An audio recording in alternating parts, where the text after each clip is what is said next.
Tonight on Bridge City News, some questions are being raised about Alberta potentially pulling out of the Canada Pension Plan. We have the details. Shopping in downtown Lethbridge just got a little more fun with the opening of a new skating rink. And a large dog show hits the Windy City this weekend, featuring hundreds of breeds of dogs. Your nation, your province, your southern Alberta. From the heart of Lethbridge, it's Bridge City News with Hal Robbins. Good evening. Thanks so much for joining us. Lethbridge police are looking for a suspect following the attempted robbery of a Northside pharmacy yesterday morning. Police were called to the Northbridge pharmacy around 10 a.m. The man walked into the business, demanded narcotics. The staff refused, so he took off. Then around 2 p.m., a masked man matching the description from the Northbridge incident entered a pharmacy on Jerry Potts Boulevard. As he approached the counter, staff told him to leave, and he did. The suspect in both cases is described as a Caucasian man, 25 to 30 years of age, 5'6" to 5'8". If you've seen him, call Crime Stoppers right away at 1-800-222-8477. It was a big day in Taber today as officials held a sod-turning ceremony for the Grasslands Taber Cooperative's Premium Park project. That's a bit of a mouthful. It will also be Canada's first craft cannabis and hemp premium supply chain. We're very excited to be working with the Taber Grasslands Cooperative to bring this extraordinary initiative to Taber. The town was approached in early 2019 with a project relating to the creation of a hemp and cannabis innovation centre of excellence to be located in Taber, based on the Danish food cluster concept. Our Economic Development Office saw this as an excellent opportunity for Taber to lead the way in regards to hemp and cannabis research and development. We couldn't have a better partner than the town of Taber, who we've actually sat down and worked from 6 feet under right up to make sure we've designed our park in the way that allows us to have, for instance, a cogeneration facility that provides 15% less power to the cultivators in the park. And power for cultivators is their largest input cost. We've got great, plentiful, clean water, which is essential to growing. He added that most businesses are expected to begin operating the facility in 2021. The synthetic ice skating surface was installed in Festival Square in Lethbridge earlier this afternoon as part of the Heart of the Holiday events taking place. The rink will be operational from November 15th to the 24th and from December 7th to the 14th. It's really exciting to be able to see a new initiative in our downtown core, hopefully one that will be received positively by our community. It's different. It's a synthetic ice surface, so we're not dependent on the weather, and especially with our Chinooks. That's always been a challenge when you try to have an outdoor rink, but to have something that's family friendly so folks can come anytime they'd like, bring their skates, go for a swing around the rink, and it should be lots of fun. The outdoor skating rink is a partnership between the Downtown BRZ, Heart of the City Committee, and Lethbridge Sport Council. It will be maintained for the public to skate on free of charge and will have additional lighting and seating. Over 300 dogs from about 50 breeds are taking part in a dog show at Exhibition Park this weekend. Ainsley O'Reilly explains the preparation behind getting the pups ready for presentation. Dogs, dogs, and more dogs. This happens to be the largest entry that we've ever had. So we have well over 300 dogs per day. The Lethbridge and District Kennel Club hosted its annual all-breed dog show. Canines and their owners competed for who had the all-round most spectacular breed. They were also tested on obedience. So they need to be going out and practicing. So they need to know how to stand, stay. They need to know how to move at a lovely gait. So it takes time, and I bring my puppies in. I start them because I breed this breed as well. So I start them at 8 weeks old. They start to practice gaiting on a show lead and standing and looking pretty. But what would brains be without beauty? Each dog was treated like royalty. As a puppy, I usually spend about 1.5 hours to 2 hours. When my boy gets into full show coat, like this little girl here, it's about a 3-hour drying job. So overall grooming can take about 4 to 5 hours, and we usually do it once a week to maintain the coat. Once a week, her nails are groomed. She's bathed about once a month to keep her coat. I do brush her, even though she's a short-coated dog, to keep the oils in her skin so that she's not flaky, and as well as being fed properly. Lethbridge is the last stop for dog show goers in Alberta this year. It will decide who has the most total points out of all the shows for 2019. The festivities will be on until Sunday. For Bridge City News, I'm Ainsley O'Reilly. Questions are being raised about Alberta possibly withdrawing from the Canada Pension Plan. Premier Jason Kenney asked a panel to review the idea as a way for the province to have more autonomy from the federal government. Former CEO Leo DeBaver says such a switch does not make much sense from an efficiency point of view. A spokesperson from the Retail Council of Canada also says an Alberta pension plan raises questions about how it would impact future retirement incomes. Carl Littler says anything that might jeopardize retirement incomes would be of concern. Premier Jason Kenney spoke to the Canadian Association of Oil Well Drilling Contractors in Calgary with a message that the UCP will fight without relent for responsible energy producers who he says fuel Alberta's and Canada's prosperity. Today I'm here to offer a message of, I think, well-founded optimism that together we will get through these trying times. With our spirit of resilience, of innovation, our work ethic, we'll get through it, but we'll also get through it because we are on the right side of history. You are businesses and innovators, entrepreneurs, engineers, rig hands, and workers who have helped to literally fuel the modern Canadian economy. But it doesn't happen by accident. It happens because, in part in this country, of the great endowment of our natural resources and our willingness to apply innovation to develop them in a responsible way. And I want you to understand that at least here in Alberta, you have a government that has your back, that will fight without relent for the future of the women and men who work in Alberta's oil and gas sector. The NDP in our province is calling on the Provincial Auditor General to look into expenses of Premier Jason Kenney's key principal advisor. NDP ethics critic Heather Sweet sent a letter seeking a performance review of the expenses of David Knight-Legg to ensure Albertans are getting value for their money. Sweet says Knight-Legg spent $45,000 over the past 6 months, including $18,000 for 3 trips to London, England. The UCP calls the request a stunt that shows the NDP does not understand the province. The Ag Transport Coalition says rail car shortages have not been an issue in Western Canada this fall. The latest stats show both CN Rail and CP Rail supplied almost all of the rail car orders. Both railways boosted their shipping capacity, but there's been less grain to move because of a prolonged harvest. Close to 10% of the crop still remains on many farmers' fields. The Ag Transport Coalition includes a number of groups including the Alberta Wheat Commission, the Canadian Canola Growers Association, and the Manitoba Pulse and Soybean Growers. Calgary is ranked the top city in the world when it comes to transportation. The Stampede City took top spot in the 2019 Driver Cities Index, which ranks the top 100 cities in the world. Mumbai, India finished dead last. The study collected data looking at cities' infrastructure, cars per capita, traffic congestion, and public transport quality. It also looked at air quality levels, safety, and the costs associated with driving.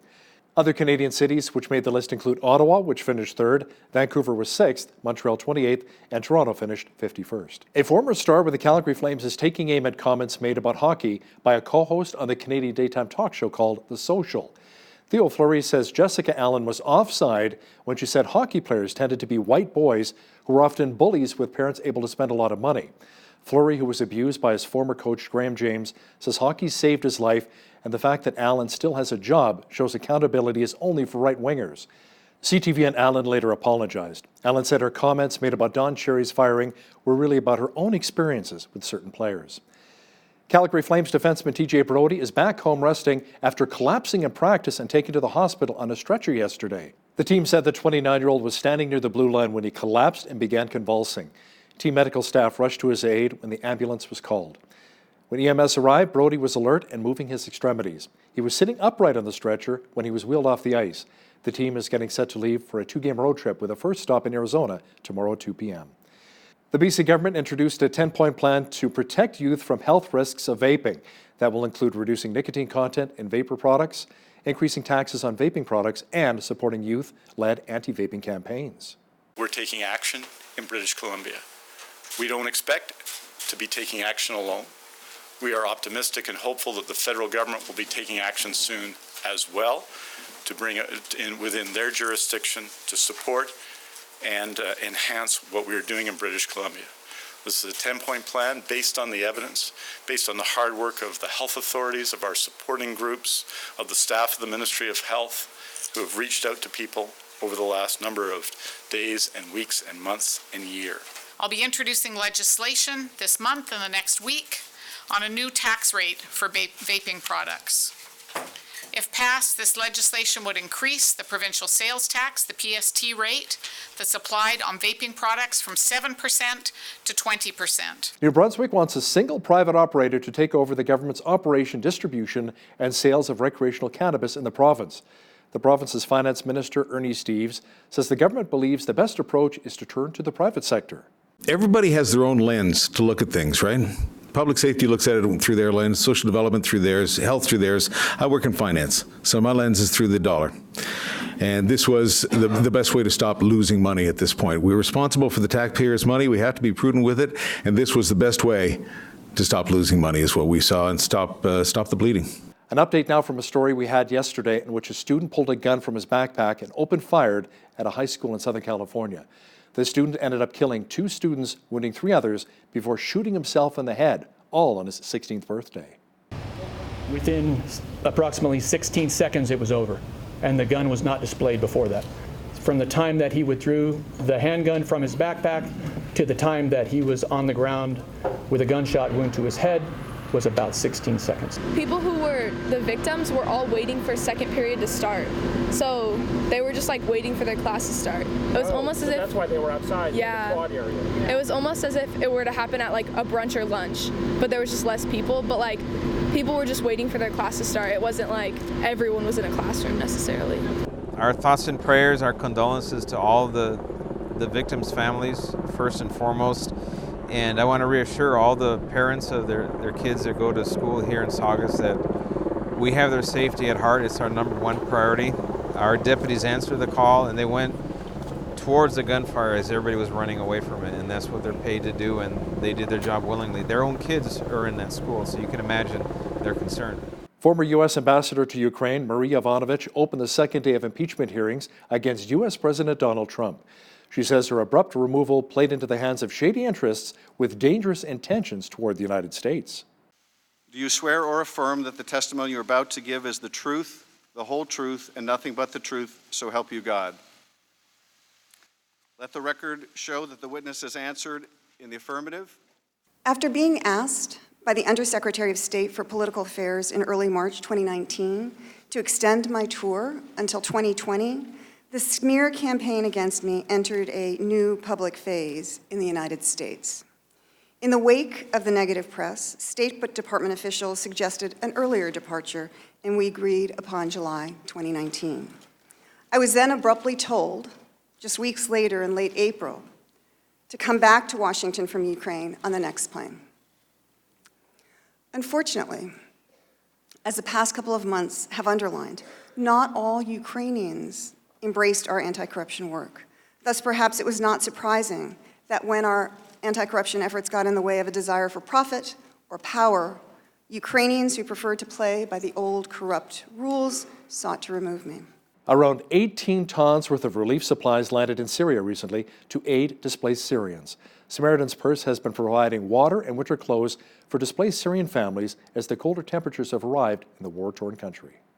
We are here at the International Airport in northern Iraq. We are so thankful to say that the Samaritan's Purse DC-8 has just landed.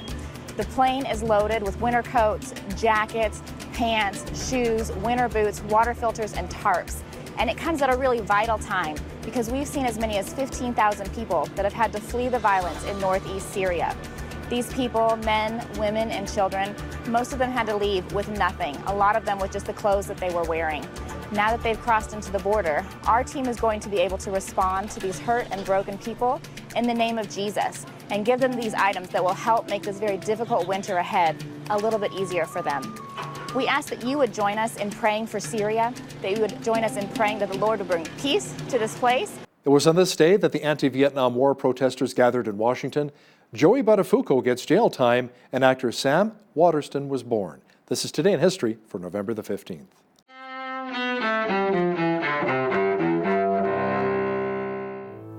November 15th, 1864.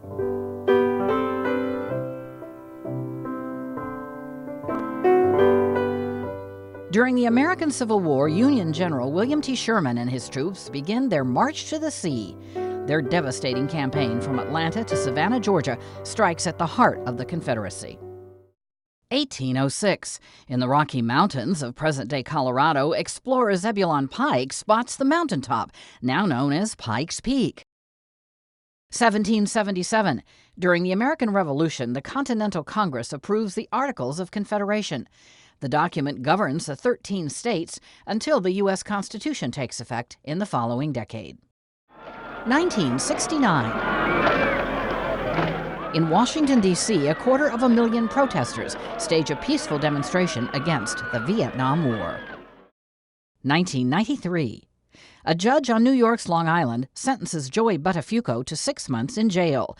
Buttafuoco had pleaded guilty to statutory rape for his relationship with Amy Fisher, his teenage girlfriend. Fisher, who shot and wounded Buttafuoco's wife, Mary Jo, tells the court at his sentencing, I'm sad to say that he taught me well. He taught me to disrespect myself and to deceive my parents. Unfortunately, these were lessons I too quickly learned. And 1940. With malice toward none, with charity for all. Actor Sam Waterston, known for his roles in TV's Law and Order and as Abraham Lincoln, is born in Cambridge, Massachusetts. Today in history, November 15th. Camille Bohannon, The Associated Press. There's some great new movies playing at the Mill this weekend, including Gemini Man with Will Smith. With more, here's Len Binning with another Movie Mill Minute.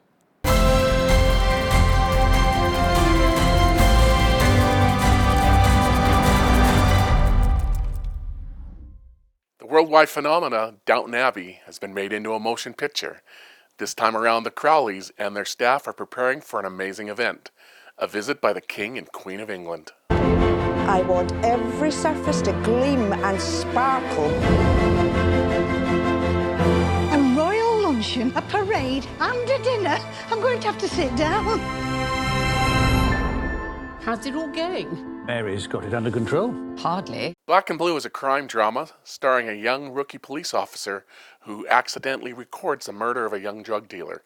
The problem is, the killers are crooked police officers, and now she's on the run. Thou preparest the table before me in the presence of mine enemies. She cannot get back to the precinct to upload the footage on that camera. My cup runneth over. Every cop and criminal in this city is coming to find her. I want her dead. The Lord. Put everybody on her. You got a price on your head. Acclaimed director Ang Lee presents Gemini Man, an action thriller starring Will Smith. He's an elite assassin who now is being targeted by a younger operative who seems to know his every move. This thing that you're struggling with is fear.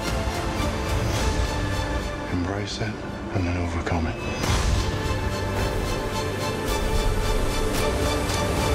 Of all the people in the world to come after me, why would he send you?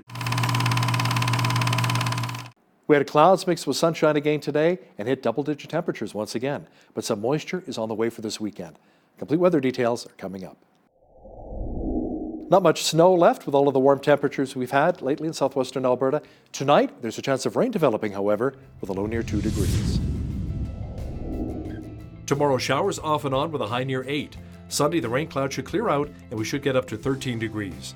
Monday, mainly sunny with a high of 12. Tuesday, a chance of showers once again with the mercury dropping to 4. Wednesday, slightly cooler with a high of only 2. Warming up considerably on Thursday with a high expected near 10 degrees. Checking the almanac, the average high for this time of year is 4 degrees with an average low of -7. The highest temperature on this date was recorded in 1995 at 19 degrees, and the record low, a chilly -26 in 1959. Sunrise was at 7:43, sunset at 4:49. Let's have a look at how tomorrow's shaping up across the country now. Victoria should receive periods of rain and a high of 10, showers and 11 for Vancouver. Just a few clouds and 7 degrees for Calgary. Edmonton had a fog advisory today. Tomorrow mainly sunny with a high of 6.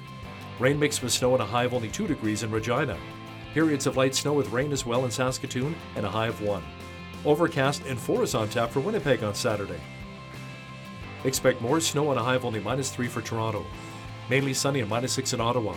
Sunshine and -6 as well for Montreal tomorrow. Over in the Maritimes, Fredericton, New Brunswick will have a few clouds and a high of -3. Mostly cloudy and -2 for Halifax, Nova Scotia. Charlottetown, PEI should receive light flurries and a high of -1. And at St. John's, Newfoundland, expect rain and a high near 8 degrees for tomorrow. Nissan is recalling close to 400,000 vehicles in North America because a brake fluid leak could cause a fire.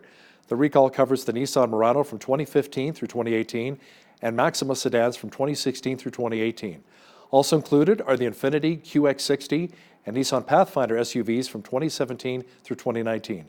Now, because of the fire risk, Nissan is urging owners to park their vehicles far away from structures if the anti-lock brake comes on for more than 10 seconds.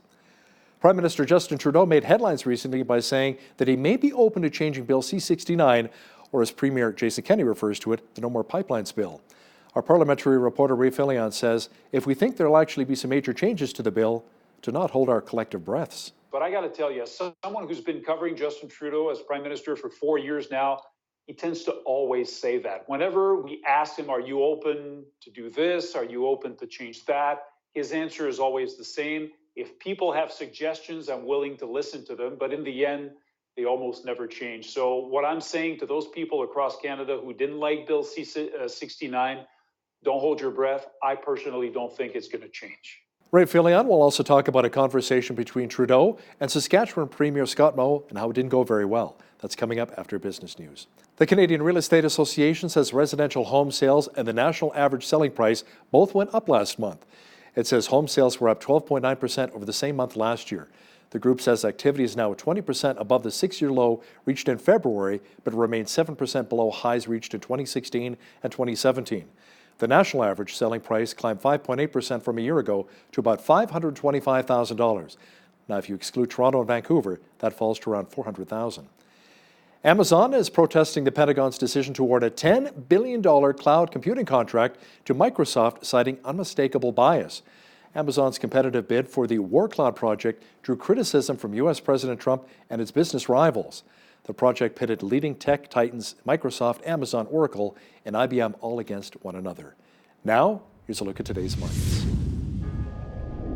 The TSX was up 56 points today to 17,028. The Dow was up almost 223 points on the day to 28,004. The S&P 500 was up almost 24 points to 3120, and the Nasdaq was up almost 62 points to 8540. Oil was up $1.05 on the day to $57.82 per barrel. Natural gas was up 3 cents to $2.67. Gold was down $3.10 to $14.6830 per ounce, and silver was down 7 cents to $16.96 per ounce. Wheat is at $229 per metric ton, barley's at $227, canola's at $4.64, and corn is at $277 per metric ton. Live cattle was up 3 cents to $119.43, feeder cattle was down 38 cents to $146.60, and lean hogs were up 45 cents to $63.30. The Canadian dollar was up slightly on the day to $75.63 US. Recapping one of our top stories this hour, Lethbridge police are looking for a suspect following the attempted robbery of a Northside pharmacy yesterday morning. Police were called to the Northbridge pharmacy around 10 a.m. The man walked into the business, demanded narcotics. The staff refused, so he took off. Then around 2 o'clock, a masked man matching the same description from the Northbridge incident entered a pharmacy on Jerry Potts Boulevard. As he approached the counter, staff told him to leave, which he did. The suspect in both cases is described as a Caucasian man, 25 to 30 years of age, 5'6" to 5'8". If you recognize the suspect, call Crime Stoppers right away at 1-800-222-8477. Prime Minister Justin Trudeau recently met with opposition party leaders. Up next, our parliamentary reporter Ray Fillion will explain how the meeting with Trudeau and Andrew Scheer went. That's coming up. But first, here's a look what's happening in and around your community. Here's your Bridge City News community calendar. The Mennonite Historical Society of Alberta is holding their fall conference on Saturday, November 16th at the Gem of the West Museum in Coaldale beginning at 1 p.m. Hear about the struggles of conscience in the Mennonite community during the Second World War with guest speaker Conrad Stoes. Registration is $20. For more information, email kenmattis@gmail.com or call 403-929-3604. Come to the Nikayuko Japanese Garden on Friday, November 29th as they kick off the season with their Winter Light Festival, which will run until January 31st. On that evening, the gates will open at 6 p.m. with greetings from sponsors and dignitaries at 7. Admission is $9 for adults, $7 for kids ages 6 to 15, and ticket packages, which include food and drinks, are also available. For more information, visit nikayuko.com. It's the 28th annual Mayor's Christmas Concert on Saturday, December 7th at the Southminster United Church, beginning at 7 p.m. Enjoy your favorite Christmas carols performed by the Lethbridge Community Silver and Gold Bands, with special guests École Agnes Davidson Senior and Junior Choirs. Come take part in this annual tradition and bring along a donation in support of the Lethbridge Food Bank and Interfaith Food Bank's Christmas Hope campaign. For more information and to purchase tickets, visit lcbs.yapcity.com. And that's your Bridge City News Community Calendar.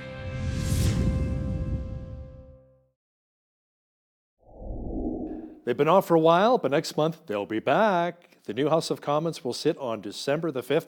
Joining me now to talk about it and other political stories is our parliamentary reporter Ray Fillion. Ray, how much different will the feel be in Parliament this time around? I mean, Justin Trudeau's working on his new cabinet, right? Absolutely. He's working on many things right now. His cabinet, but also the speech from the throne, which we learned this week that it'll be delivered on Thursday, December 5th. That's the day the House of Commons will resume its work in the nation's capital. That's when we're going to see the brand new Parliament sit for the first time. The first order of business, as is the case every time Parliament reconvenes after an election, will be to elect a new Speaker of the House of Commons. So MPs are going to take care of that in the morning of December 5th. And then in the afternoon, the government, the Trudeau minority government, is going to have its first big test with a presentation of the speech from the throne. As you know, I'm saying it's going to be a first major test for the minority government because that's going to be a question of confidence. The minority Liberal government is going to have the support from one of the three major opposition parties, either the Conservatives, the NDP, or the separatist Bloc Québécois.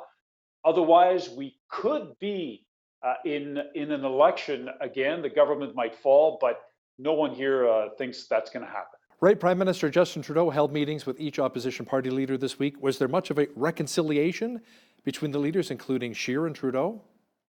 Sounds like there was. Mr. Scheer was the first opposition leader to have his meeting with the Prime Minister on Tuesday morning. He said he was disappointed that Justin Trudeau didn't call the House sooner. The Conservative leader wanted the House to start sitting on November 25th. And as we said a couple of minutes ago, Mr. Trudeau decided to wait 10 extra days for that. But yeah, by all accounts, it went well. All parties have said that the Prime Minister is willing to cooperate with the other parties across the aisle. Mr. Trudeau also met the next day with Yves-François Blanchet, the leader of the Bloc Québécois. The Bloc leader said after his meeting that he doesn't think that the speech from the throne is going to be a problem. He thinks it's going to pass. Jagmeet Singh said he had basically three demands for the Prime Minister, three things he hopes to see in the speech from the throne on December 5th. A timeline for the creation of a national pharmacare plan. He's been talking about that for years. An openness to public dental coverage. And he also wants the government to drop its decision to appeal a Human Rights Commission ruling that recently ordered Ottawa to compensate children who were wrongfully placed in foster care. He says there's a willingness on the part of Justin Trudeau to act on those three things. It remains to be seen, of course, if that's going to be the case on December 5th. Jagmeet Singh surprised a lot of people. He made some people laugh by saying that he's willing to topple the government. But nobody thinks that's going to happen. Of course, the NDP doesn't have a lot of money right now, by all accounts, in its coffers. They're a weakened party as well. They're now in fourth place in the House of Commons. So by all accounts, it looks like the speech from the throne is just a formality. It should have the support from one of the three main opposition parties. Now, Saskatchewan Premier Scott Moe met with Trudeau as well recently, and apparently things did not really go very well. Tell me more about that. No, it sounds like it was a tense meeting between Justin Trudeau and Scott Moe, the Premier of Saskatchewan. He came to Ottawa asking for several things, including, and chief among them, that Ottawa put its much maligned carbon tax on the shelf for a year. Of course, Justin Trudeau wasn't going to say yes to that. So Scott Moe, after the meeting, met with reporters, and he said he was very disappointed that nothing's changed, in his words, that Justin Trudeau hasn't changed anything to his attitude. He claims that the Prime Minister didn't get the message that voters, especially those in Western Canada, who didn't elect a single Liberal MP in his province and in Alberta, sent to the Prime Minister. So yeah, it looks like the relationship between Premier Mo and the Prime Minister is not going well right now, is the least we can say. Premier Mo, after his meeting, told reporters that he's not excluding the possibility of doing what Jason Kenney has talked about doing for a while, which is to hold a provincial referendum on equalization. It remains to see, obviously, if that'll be the case and what that would achieve in the grand scheme of things. Ray, some good news for those in our energy sector. Justin Trudeau is open to changing Bill C-69, or as Alberta Premier Jason Kenney refers to it, the No More Pipelines Bill. That's right. This is something that surprised some people. It was included in the readout following the Prime Minister's meeting with Premier Scott Moe, and it says the following. I'm going to quote from it here. The Prime Minister invited Premier Moe to provide suggestions for improvements to the Impact Assessment Act, Bill C-69. Some people saw that as news, but I got to tell you, as someone who's been covering Justin Trudeau as Prime Minister for 4 years now, he tends to always say that. Whenever we ask him, are you open to do this? Are you open to change that? His answer is always the same. If people have suggestions, I'm willing to listen to them. But in the end, they almost never change. So what I'm saying to those people across Canada who didn't like Bill C-69, don't hold your breath. I personally don't think it's going to change. Yeah, it's not good news for us here, definitely in Alberta. Now, the Bloc leader aspiring with Alberta Premier Jason Kenney, let me guess, it may have something to do with pipelines and equalization payments? Yeah. Well, the thing is, after his meeting with the Prime Minister, some reporters asked the separatist leader of the Bloc Québécois if he's willing to support Wexit, the movement in Western Canada. He says he doesn't want to support that cause because it wouldn't lead, in his view, to the creation of a green country. It would lead, he said, to the creation of a country that relies on pipelines, on oil and gas. And of course, that's something that didn't sit well at all with Premier Jason Kenney, who fired back at Mr. Blanchet, saying essentially that Quebec has two choices. Either it supports pipelines, it supports the oil and gas sector, or it should say goodbye to equalization payments. And I think Quebec is in line to receive something like $12 billion from the equalization program this year. Andrew Scheer also added his voice to the whole thing the following day by issuing a press release which said, and I quote, Mr. Blanchet's comments toward Western Canada were both insulting and completely disingenuous. Insulting because he accused Westerners of faking a unity crisis when the frustration and anxiety out west is all too real, and disingenuous because he refuses to acknowledge how much his province has benefited from the West's economic success. His hypocrisy and double standard are astounding, says the Conservative leader. So the least we can say, Hal, is that the leader of the Bloc Québécois didn't make himself a lot of friends in Western Canada this week. Is there talk about possibly reworking the equalization payments? Because here in Alberta, as you know, we're really struggling with our economy, still coming out of a recession. And in Quebec, there's a $4 billion surplus. And yet they're getting $12 billion. It makes no sense, Ray.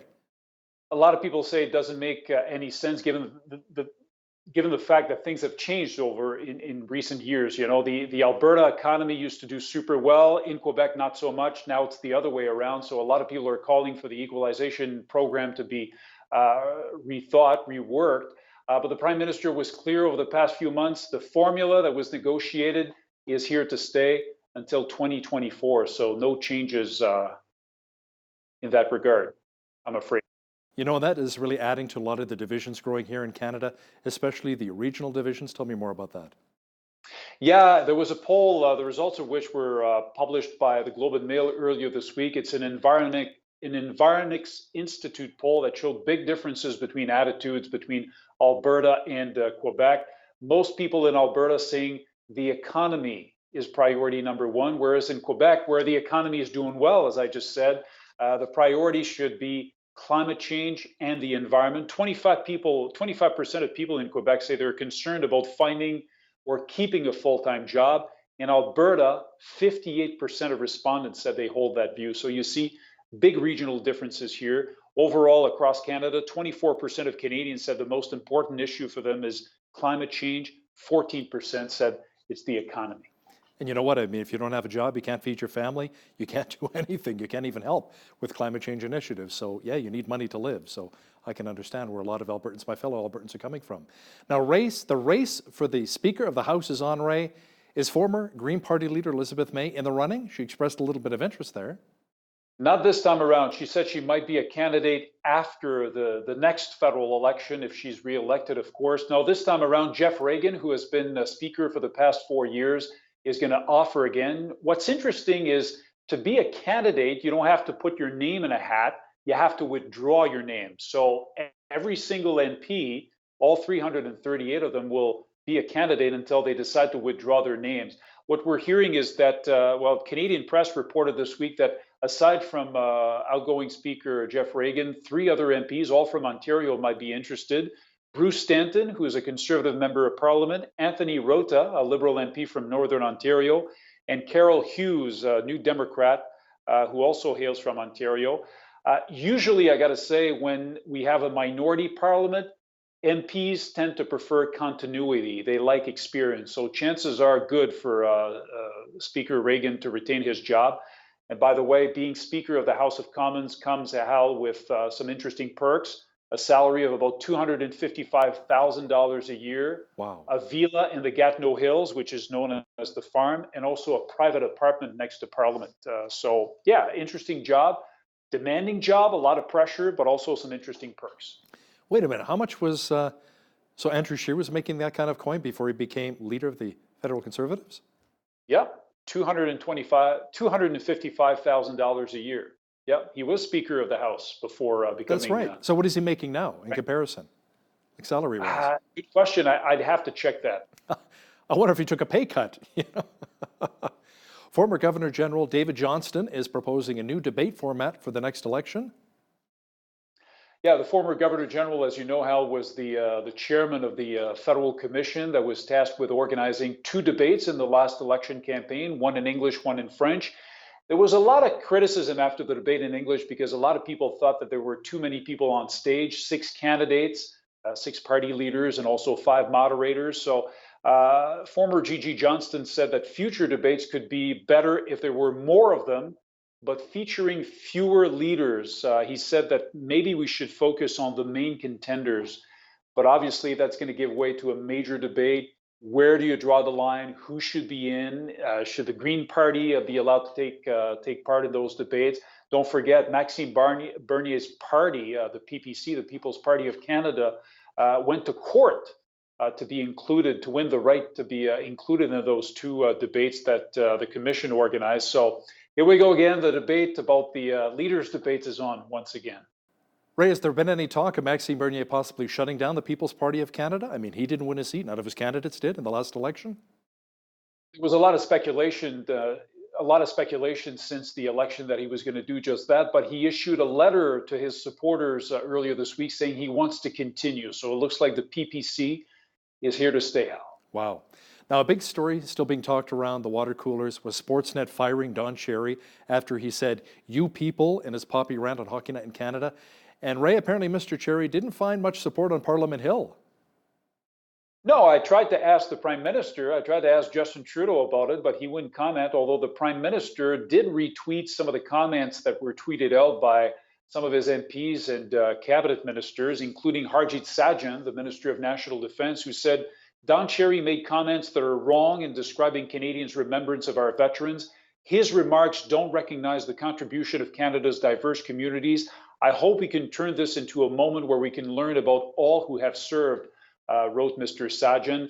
As far as I know, no one on Parliament Hill came to Mr. Cherry's defense. I haven't heard anyone say he should stay on his Coach's Corner segment. The Premier of Quebec, interestingly, was asked about it this week, and he said good riddance, because you'll recall that about 15 years ago, Don Cherry said some negative things about French-Canadian hockey players. So Mr. Legault said good riddance, bon débarras, as they say. So. And I remember the way Don Cherry used to bungle some of the French-Canadian names. Paddy Roy, good Irish boy. Yeah. Instead of Patrick Roy, so I don't know. That's right. Our parliamentary reporter, Ray Fillion, joining me once again from Ottawa. Thanks so much, Ray. Always a pleasure, Hal.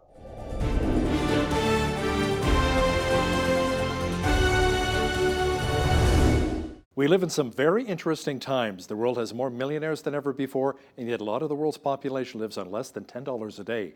Is there a way to eliminate extreme poverty?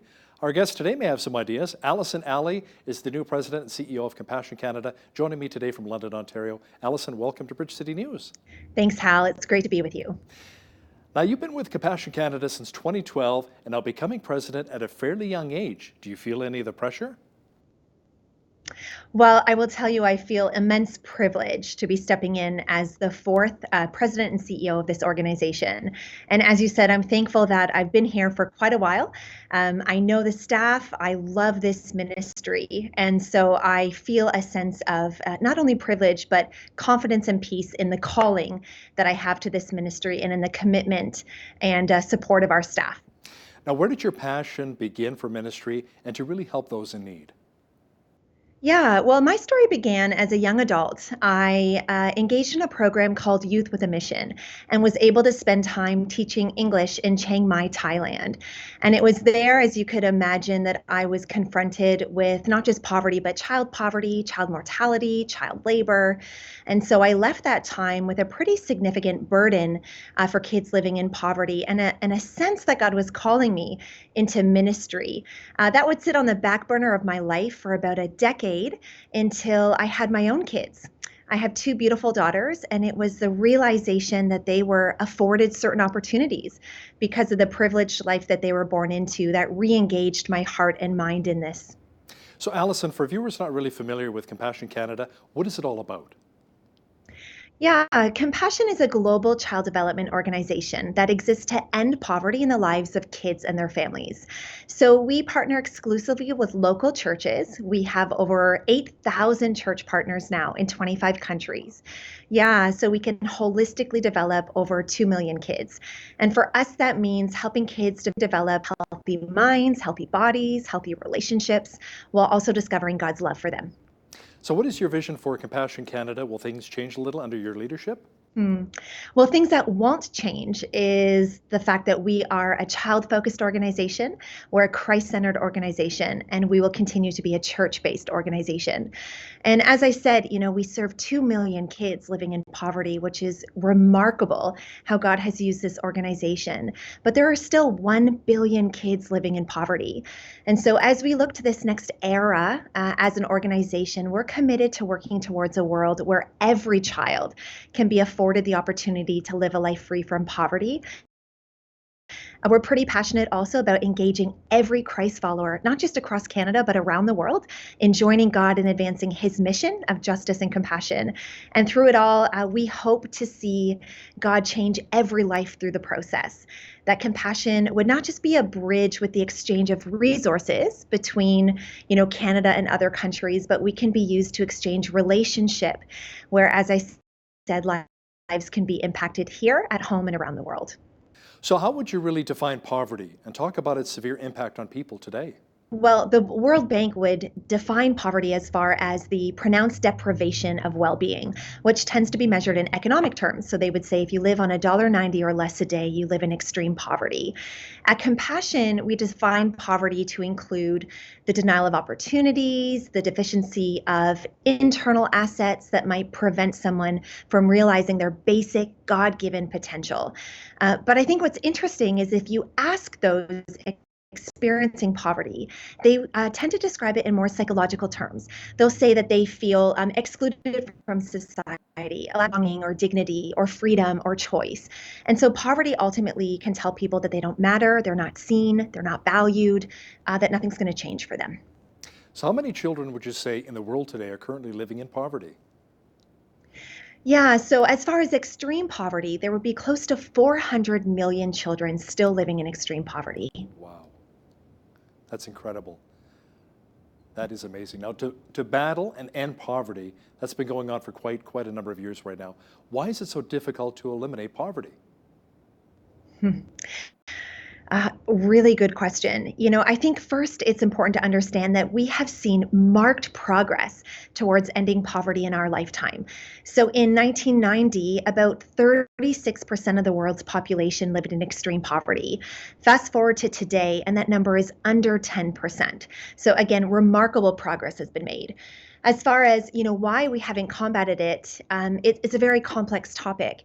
Increasingly, extreme poverty is in the context of fragile states, poor government, environmental instability, and there's this thing called inequality that really continues to undermine the efforts towards development, not just individual development, but economic development. I think what's interesting, however, though, is the World Bank talks about 3 key areas that are needed to focus on to end poverty. The first is inclusive economic growth.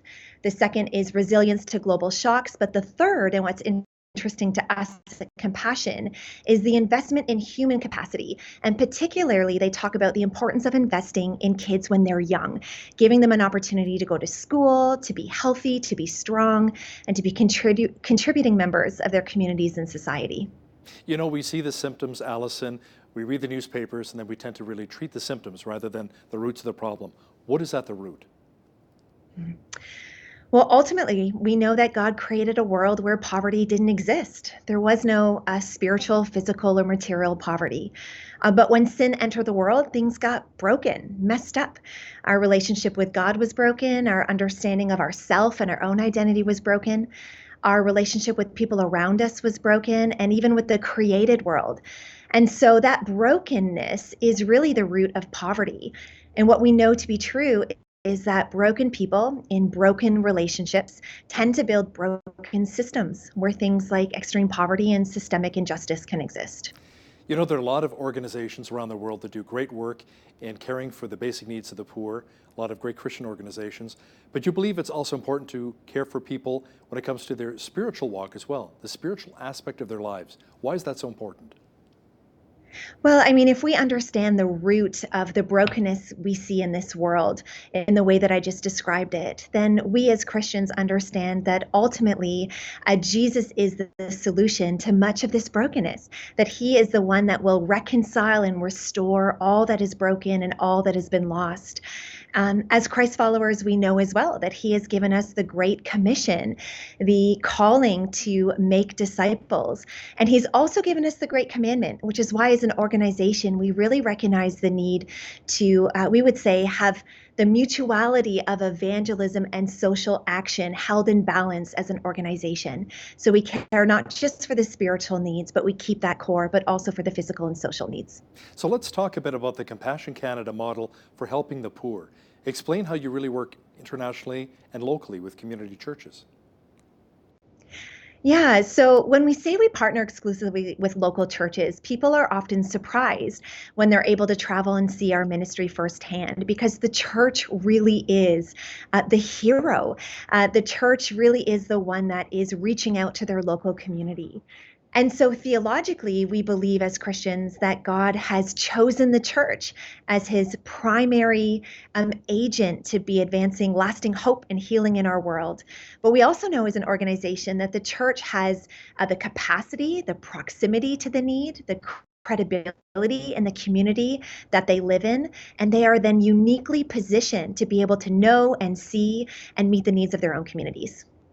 Now, can you explain exactly what you mean by the social gospel approach? Yeah, so that is recognizing, as I said, this mutuality of social action and evangelism in mission. So it is recognizing that the example that we see in Scripture is that Jesus cared for not just the physical needs or the social needs of those around them, but the physical or the spiritual needs as well. And so as an organization who exists in response to the Great Commission, as a Christian organization, we long to follow in that example and to ensure that we aren't just compelled by the gospel, but that we proclaim and invite people to understand the gospel in their own lives. Allison, can you share a success story of how a child's life has been turned around by the strategies you're using? Yeah, I'm reminded of a friend of mine, Tony Beltran, from the Dominican Republic. So he was raised in a critically poor family and community. He used to shine the shoes of tourists who came by his local town. And he tells a story that it wasn't uncommon for him to have no food on his table at nighttime. But his dad, who was a man of faith, would still pray to this God of abundance, this God of provision. And Tony used to be frustrated by that because he would say, where is this tangible evidence of this God who knows and cares and sees? Well, eventually, Tony was registered in the Compassion Project at a local church. He was known, loved, and protected there. He had a sponsor who loved him, was able to get medical care, food, and education. And the outcome of Tony's story is that his life was radically transformed by the practical investment of the local church that loved him. He ended up finishing high school, going to college, getting a master's degree, and Tony was recently appointed as the new National Director of Compassion Dominican Republic.